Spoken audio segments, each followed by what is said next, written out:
SP विधायक इरफान सोलंकी के case में आज फैसला टल गया है। एमपी एमएलए जज के छुट्टी में होने के चलते ये फैसला टला है। महिला के घर आगजनी मामले में आज फैसला आना है। एसपी विधायक इरफान सोलंकी समेत 5 के बारे में फैसला आना था और इसके लिए इरफान सोलंकी को महाराजगंज जेल से कानपुर भी लाया गया, लेकिन जज के अचानक छुट्टी में चले जाने से फैसला टल गया।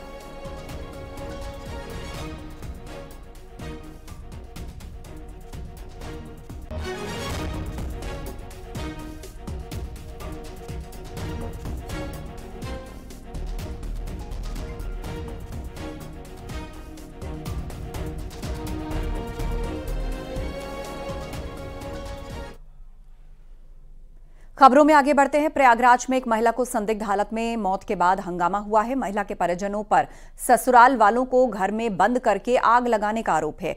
मौके पर पहुंची पुलिस टीम ने घर में लगी आग से रेस्क्यू कर 5 लोगों को बचाया। तलाशी के दौरान घर से महिला के सास और ससुर के शव बरामद हुए। दोनों की मौत आग लगने की वजह से हुई है। महिला की संदिग्ध मौत के बाद ससुराल और मायके के पक्ष के लोगों के बीच टकराव हुआ। इस बीच मायके के पक्ष के लोगों पर ससुराल पक्ष के घर में आग लगाने का आरोप है। फायर ब्रिगेड ने कड़ी मशक्कत से आग पर काबू पाया। मायके पक्ष के लोगों ने ससुराल वालों पर प्रताड़ित करने का आरोप लगाया है।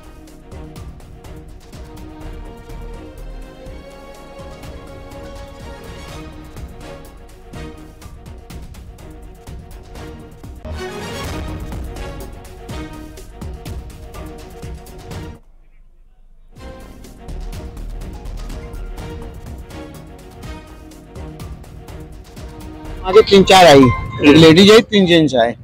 उसके बाद आए, देखा लाश, और उन लोग तब में आ चुके थे। मारपीट चालू हो गया। मायके वाले आ गए। मायके वाले आए, मारना पीटना, भतीजे को, भाई को, हम लोग को मारना चालू हो गया। बचाने में भी मार खा गए।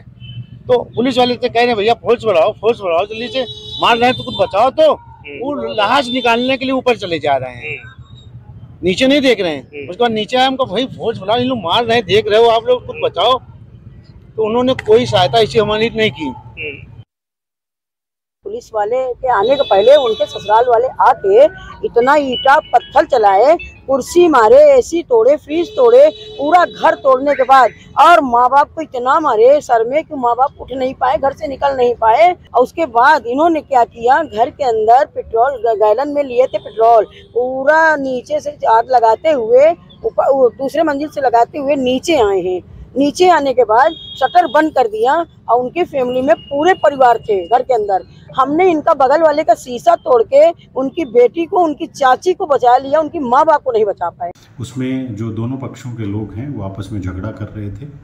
उसी के दौरान जो मायके पक्ष वाले हैं उनको उनके द्वारा ससुराल पक्ष के घर में आग लगा दी गई। पुलिस के द्वारा त्वरित कार्रवाई करते हुए 5 लोगों को वहाँ से इमीडिएटली रेस्क्यू करके बाहर निकाला गया। वह फायर ब्रिगेड को सूचित किया गया।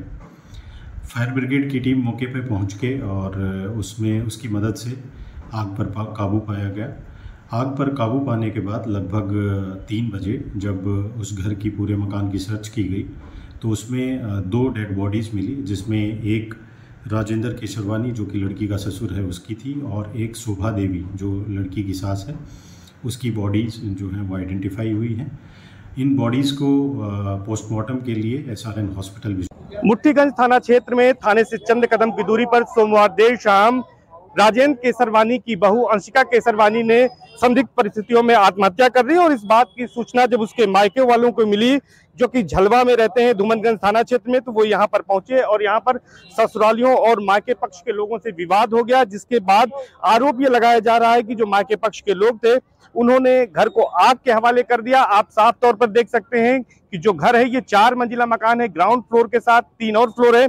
आरोप ये लगाया जा रहा है कि सेकंड फ्लोर से लेकर पेट्रोल डालकर आग लगाई गई और जिसके बाद यहाँ पर अफरा तफरी का माहौल हो गया और यहाँ पर पुलिस मौके पर पहुंची। फायर ब्रिगेड ने कड़ी मशक्कत के बाद आग पर यहाँ पर काबू पाया, लेकिन इस मामले में मृतका अंशिका के ससुर राजेंद्र केसरवानी और सास शोभा केसरवानी को नहीं बचाया जा सका।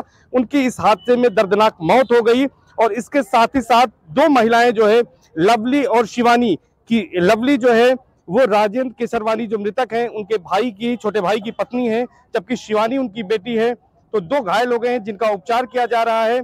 तो फिलहाल जो मायके पक्ष के लोग हैं वो लगातार इस बात का आरोप लगा रहे थे कि दहेज को लेकर प्रताड़ना की जा रही थी, लेकिन जो परिजनों का आरोप है, उनका साफ तौर पर यह कहना है कि मायके पक्ष वालों ने जिस तरह से यहाँ पर उत्पात मचाया, जिस तरह से यहाँ पर आगजनी की, लेकिन उसके बावजूद यहाँ पर पर्याप्त संख्या में पुलिस फोर्स मौके पर नहीं पहुंचा, जिसकी वजह से यहाँ पर ये बड़ी घटना हुई है। और अब इसके बाद यहाँ पर पुलिस फोर्स को तैनात कर दिया गया है।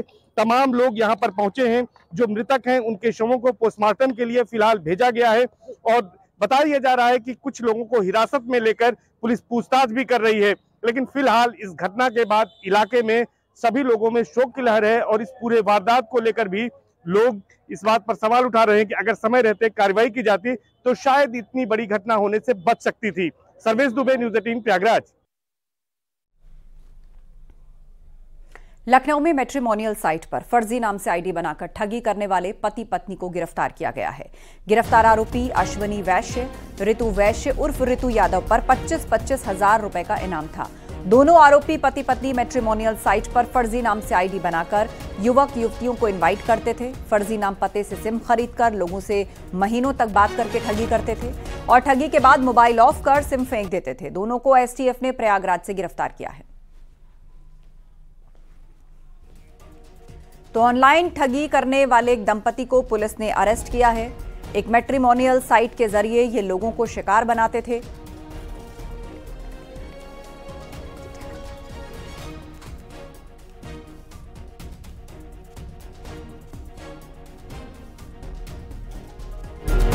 तो लखनऊ की घटना है जहां पर एक मैट्रिमोनियल साइट पर फर्जी नाम से आईडी बनाकर ठगी करने वाले ये दोनों पति पत्नी, जिनको आप स्क्रीन पर देख रहे हैं, उन्हें अरेस्ट किया गया है।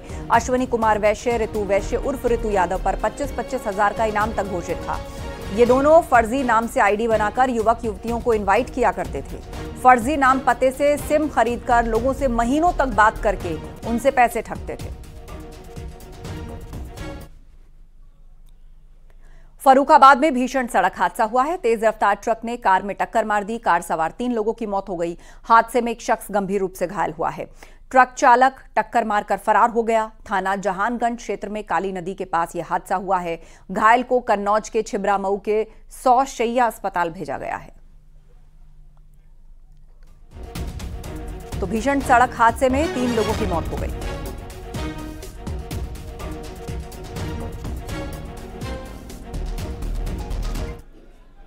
रायबरेली में भीषण सड़क हादसा हुआ है। तेज रफ्तार डंपर ने बाइक को टक्कर मारी। बाइक सवार फौजी और उसकी बहन की मौके पर मौत हो गई।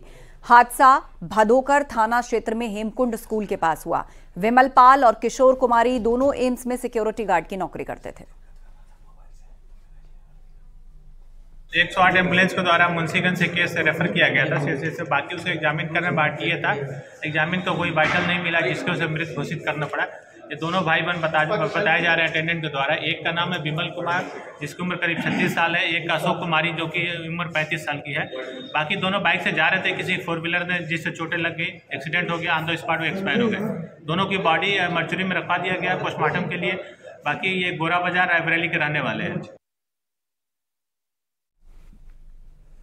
प्रतापगढ़ में यूपी एसटीएफ की कस्टडी में तस्कर की मौत से नाराज परिजनों ने अंतिम संस्कार से इनकार कर दिया। ये परिजन शव को रखकर धरने पर बैठ गए। ये लोग आरोपी पुलिसकर्मियों पर कार्रवाई और सरकार से आर्थिक मदद की मांग कर रहे हैं। आरोप के मुताबिक एसटीएफ की कस्टडी में तस्कर की संदिग्ध हालत में मौत हो गई। पुलिस का कहना था कि हार्ट अटैक से उसकी मौत हुई है। एनडीपीएस एक्ट मामले में वांटेड अजय सिंह को एसटीएफ ने 2 दिन पहले गिरफ्तार किया था।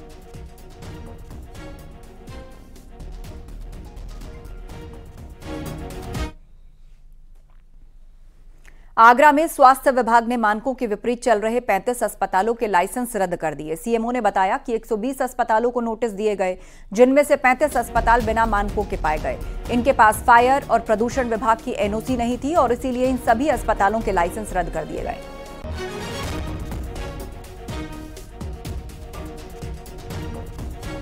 इसमें करीब 35 अस्पताल थे जिनके द्वारा मानक पूर्ण नहीं किए गए थे और उनको रजिस्ट्रेशन नहीं देते हुए उनका निरस्त किया गया है। और उसमें तमाम कमियां थी, जैसे फायर की एनओसी का ना होना या रजिस्ट्रेशन यूपी मेडिकल काउंसिल से ना होना। और इसके अतिरिक्त बहुत सारी और कमियां, जैसे प्रतावली प्रदूषण से संबंधित एक्सपायर प्रदूषण का होना, जिनके द्वारा इस तरह के डॉक्यूमेंट अपलोड किया गया था, उसका सबका आवेदन निरस्त करते हुए उनका लाइसेंस